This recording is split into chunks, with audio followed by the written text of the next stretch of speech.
been rejected? There will be 7 that will open in February. There are a further number that have been asked to hold off for the following year. Some more that are in continued negotiations, but I just want to be a bit cautious about prejudice in the negotiations that Jane still has going on.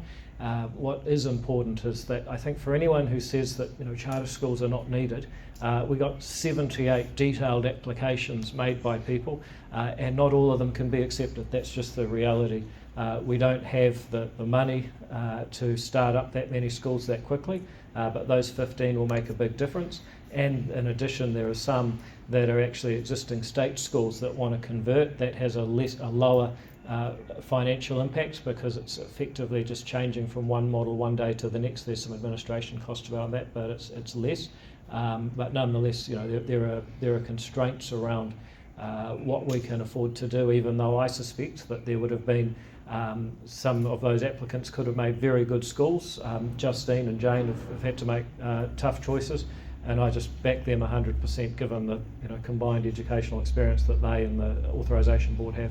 So there'll be 8 new charter schools by the start of the next term? 6 more in addition to this one, so that makes 7. Yeah. So it's like you should go to mastery school. And in terms of 35 state schools, you suggested within 2 years.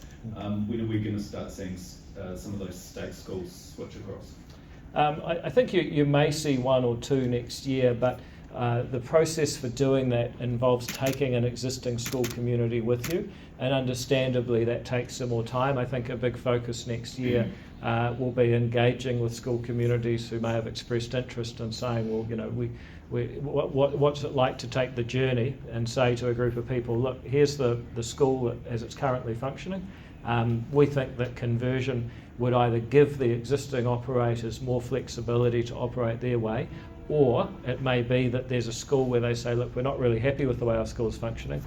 We think if these sponsors were to take over the operation of it, there could be some real wins for the win-wins for the existing staff, for the community, and so on. So the conversion process, I think, is more a next year thing at this point.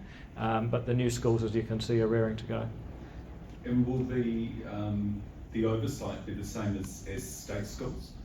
No, the oversight's quite a lot more stringent than state schools. So each of these schools has signed a contract that basically says you have to get a rate of student achievement and a rate of student attendance. You've got to show financial probity, and if you don't meet those targets, then your contract can actually be cancelled. We set all sorts of targets for state schools, but ultimately, if there's a state school that's not meeting any targets, there's not really a consequence for that. In this case, we're actually contracting for outcomes, so quite a lot more stringent in terms of what they have to achieve. However, in return for that, we give them a lot more flexibility. So rather than the Ministry of Education saying, well, we'll pay your teaching staff directly, then we'll give you a bit of money for this purpose and a bit of money for that purpose, and then an operations grant that's a bit more flexible, and you have to have your board and your governance set up this way. The message for charter schools and the likes of Mastery is, if you can show you get the results, student safety is number one, student attendance and student achievement are close behind, then we give you flexibility about how you use the cash that we would have given to a state school on your students' behalf. What's stopping a state school from doing what Mastery is with 2 hours of math, 2 hours of English in the morning, and then following the New Zealand curriculum? In principle, a state school could do what Mastery are doing. However, you don't see a lot. You see some wonderful people in the state system doing innovative things, but it's clear from the results we're getting that there's not enough. And what I see charter schools as is a way to break down some of those walls and barriers between the wider society, between universities, charities, businesses and educators, and say, well, look, we all own this problem. If we're going to get together and solve it, what's the vehicle to do that? And charter schools say, look, you can do it any way you want, as long as you get the results for the students. All right. Just another matter, Minister. I'm happy to, if people want to move on to other matters, I can, otherwise I'll just... A couple more questions on charter schools. Yeah. You said 2 weeks ago that 15 charter schools will be opening in 2025. Is that no longer the case? If I said that, I was wrong. That's never been the case. There's always been some that were going to open in February 2025, and others of that 15, depending on negotiations, that would open either during that year, but more likely in 2026. What is the target for attendance at this charter school? 85% and above. Minister, would you say charter schools is an example of you having the most influence in this government? Well, I think it's an example of how actors brought ideas to the table that have risen to the top and the government is implementing. But I don't want you to misquote me. I've never said that I have the most influence. I've said that ACT punches above its weight, and many of the ideas that ACT have brought to the table have become the government policy. And then a couple of questions from the gallery.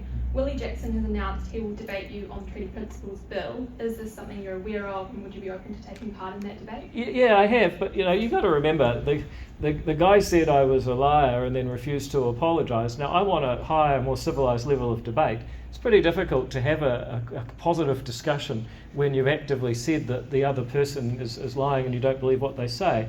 I see a debate as an exchange of ideas, and it has to start from a place of mutual respect and dignity for each debater. So if he's prepared to walk that back, then yeah, I think it could be a lot of fun to debate Willie. It always has been. I also make the point that New Zealand actually has a debating chamber. It's quite famous and well known.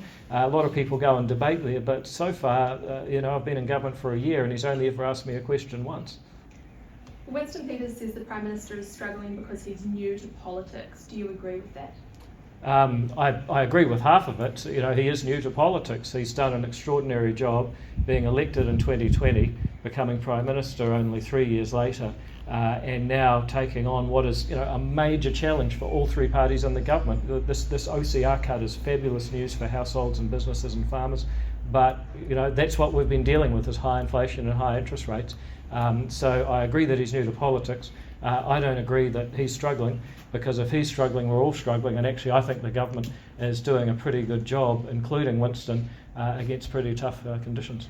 So would you say National's tax cuts have led to economic growth?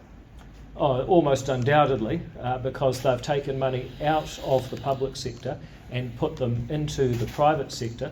But I just want to pull you up there. They're not National's tax cuts. We all signed up as a government, as a coalition government, to this policy, and I stand by it just as strongly as Winston or Chris do, because that's what we're doing for New Zealand. Now, if you take money out of the public sector and leave it in the pockets of the people that earned it, I guarantee you they will spend it more wisely, and when you spend money more wisely, you save money. Final question from me. Who do you think the public thinks has control of the direction of this government? I think that they see a partnership of three leaders that works very well together. I know our political opponents tried to say it'd all be terrible and we couldn't cooperate. Well, baby, we're cooperating better than your worst nightmare, getting so much done for the future of this country. Minister, just on another matter, how seriously is the government taking remarks from the Chinese ambassador around joining Pillar 2 of AUKUS and the relationship with China, particularly around trade? We value our relationship with China, but I think New Zealand is also very clear. Our government's elected by New Zealanders to look after New Zealand's interests, and we will do what is in the best interest of New Zealanders. We listen to a whole lot of people around the world. We listen and we learn. That's an important way to be. But ultimately, I would put the question to our Foreign Minister. I think he's been pretty clear in his speeches, including the one he gave in Paris overnight, that New Zealand is here as a country that is independent in its foreign policy. Should we be concerned, considering it's our biggest trading partner? Well, let's just be clear. We haven't actually signed up to AUKUS, and it's not entirely clear what Pillar 2 would mean for New Zealand. So I think you also got to bear in mind it's a bit hypothetical. Yes, we should be cautious about our relationship. It's an important relationship. We value our relationship with China and with the Chinese government. However, it doesn't mean that they can tell us what our arrangements should be with other partners. I always say, if one friend tells you can't be friends with your other friend, then that's not good friendship. Does the ACT Party have a view generally on AUKUS and joining Pillar 2? Well, no, I mean, I'd leave that to our foreign affairs and defence ministers. It's their responsibility. They're up with that day to day and have the expertise on it. If you want an ex-party view, I think we've been very lucky for the last 30 or 40 years that we've not had to invest in a large amount of defence. If you look at what our neighbour is doing, they're going to 2.4% of GDP, we're at 0.9. I think at some point we're going to have to do a lot more, and that point should be sooner rather than later. I also think that the outcome of the American elections means that we may be pressured to do more work on our own defence, and if that eventuates, then we're going to have to move quickly. All right. Minister, Yes. Sorry. What do you make of Health New Zealand cutting a further 1,500 jobs?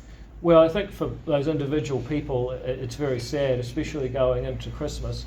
I also think it has to be put in the context that when people say it's shameful, what was really shameful is that over 5 years the core civil service grew by 15,000 people, and we didn't get better results. We didn't get faster doctor's appointments. We didn't get more medicines, and we didn't get better outcomes across the public service generally, including in education.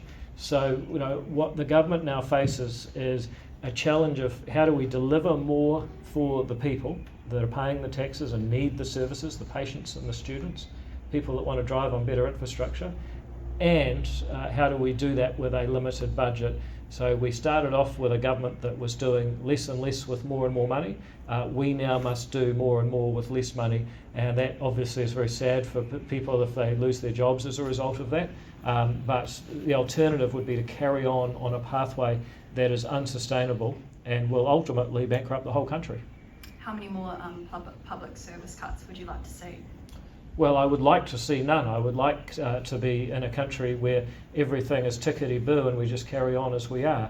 The reality is that we had a government that increased spending per person by 30% above inflation and population growth, 30% more real spending per person, and people didn't get better health and education or roads as a result of that. In fact, in many cases, the statistics got worse. Therefore, we have to keep being relentlessly focused on controlling our spending, getting better results, just like every farm, every firm and every family's had to do through this long winter of a cost of living crisis in the last few years. All right. Okay, folks, well, look, thank you very much for coming along. We really appreciate you paying attention. I think that this will be, look back on as a very important day for New Zealand, and I'm just so grateful to all of these fine people. Also to Jane and Justine and everyone at the Charter School Agency. You wouldn't believe how hard they've worked to put all of this together.